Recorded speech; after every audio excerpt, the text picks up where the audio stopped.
everyone, Steve Kim here. So excited. Steve Kim Show episode number 117. The much anticipated September stats are in, and as usual, I got your numbers and your stats. Let's get right into it. So in Toronto, back August 2020, we had just over 3,300 sales against just over 7,200 active listings. Fast forward into September, we see both sales and active listings go up. Sales went to just over 3,500 and active listings jumped to just over 8,500.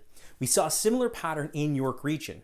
Back of August 2020, we had just over 1,900 sales against just over 3,700 active listings.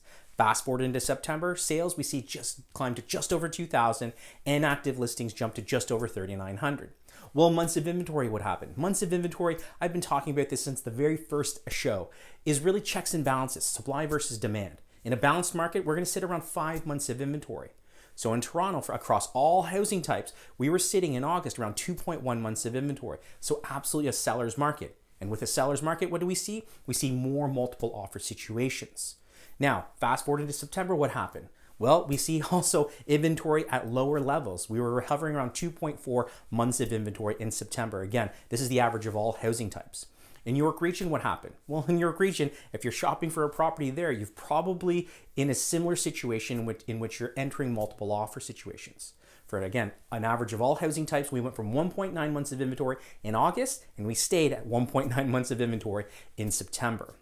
Well, the price change month over month. What happened? And although the market is fluctuating in terms of the freehold property and both the condo property, we really shouldn't pay too much attention about month over month stats, but to get a better idea of what's happening in the real estate market, we always take a look at what's happening year over year.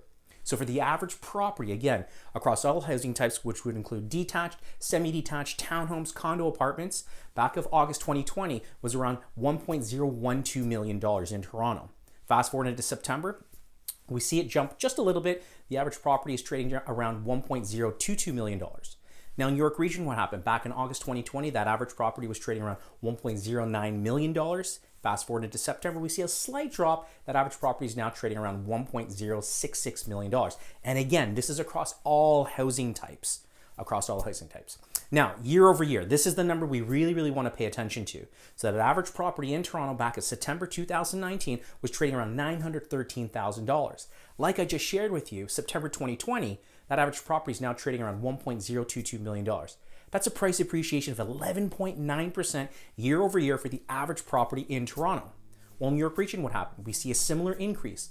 Back in September 2019, that average property in York Region was trading around $971,000. And like I just shared with you, fast forward to September 2020, that average property in York Region is now trading at $1.066 million. That's an increase of 9.8%. I hope you found these stats useful. If you have any questions whatsoever, please feel free to text me, DM me, or give me a call. As always, be great, be kind, everyone. Take care.